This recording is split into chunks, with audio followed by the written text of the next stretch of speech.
step, we've already been through our sources and we've identified our in-text citation for the information in the source that we're going to pull out and put in our body paragraphs, right? Because the citation has to go with the information, right? It's like it's jacket or something. It always has to go with it, okay? So we're about to start moving this information into a what? A body paragraph. So where you're going to go is your Google Docs, your logs, your research logs, okay? Everybody go to your research log.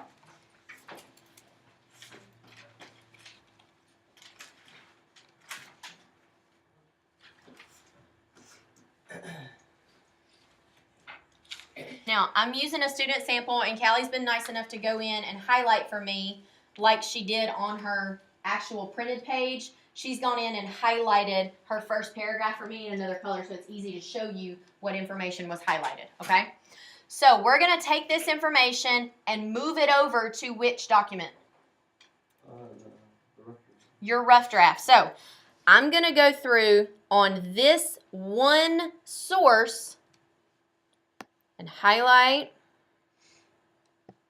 Now I'm going to copy. You can say Command C will copy for you.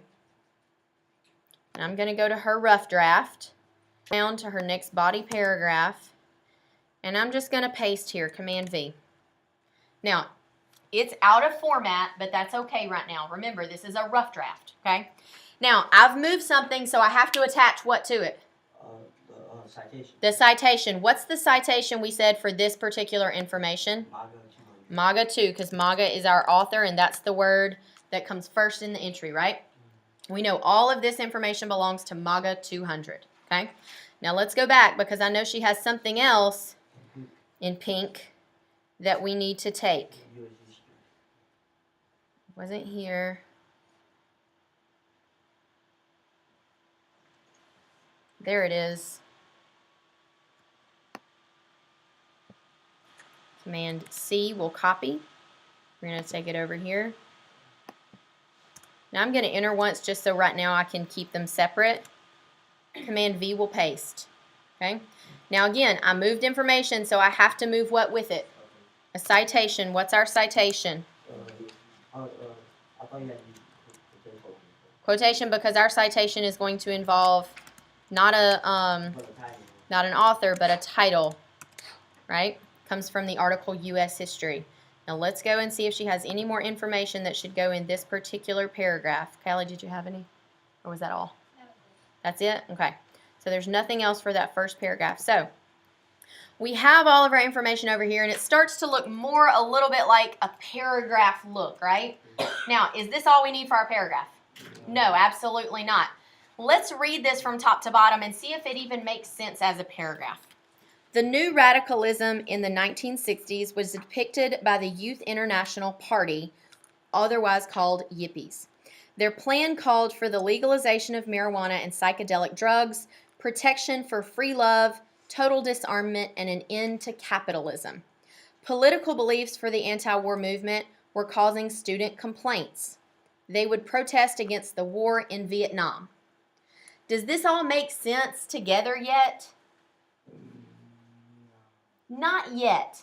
We know that we're going to have to go back and fill in some gaps, right? We have information from sources, but we need to give a little background information in our own words so our reader can follow the ideas in the paragraph, right?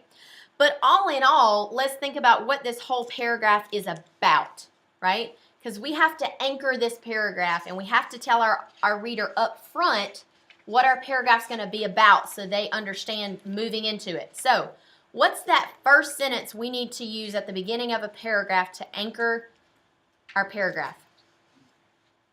We talked about it a while ago. What's that first paragraph in a first sentence in a body paragraph called? A topic sentence. Now, we know topic sentences go where? At the beginning, because it introduces what of this paragraph? The main idea of the paragraph. This whole paragraph is about what? Yippies. Well, what do I need to know about Yippies? What's my main idea about Yippies? I can't just say that Yippies is a main idea, right? I have to know something else about Yippies. Say again? I need to know something more about Yippies. What about Yippies is this paragraph about? So what do you think, Callie, this paragraph might be centered around about Yippies? Their ideas. All right, their ideas during when? The 1960s. What about their ideas in the 1960s? That's a main idea, right?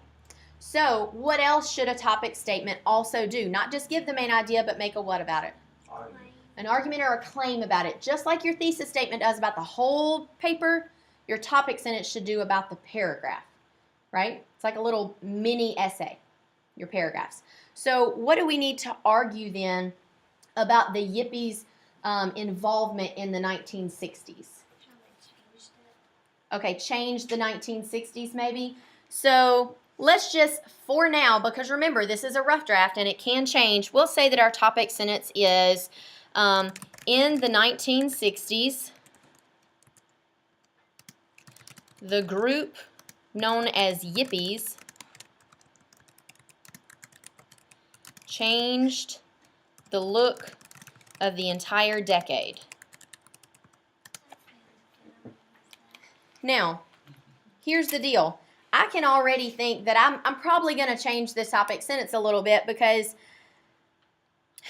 the look of the entire decade, we're not really talking about what the decade looked like. We're really talking more about what Change. happened or what changed in the decade, right? So we could change this sentence even further, but I wanted to get the idea on paper. When you get those ideas on paper, then you can worry about changing them around. So maybe I want to say the group known as Yippies, maybe they ushered in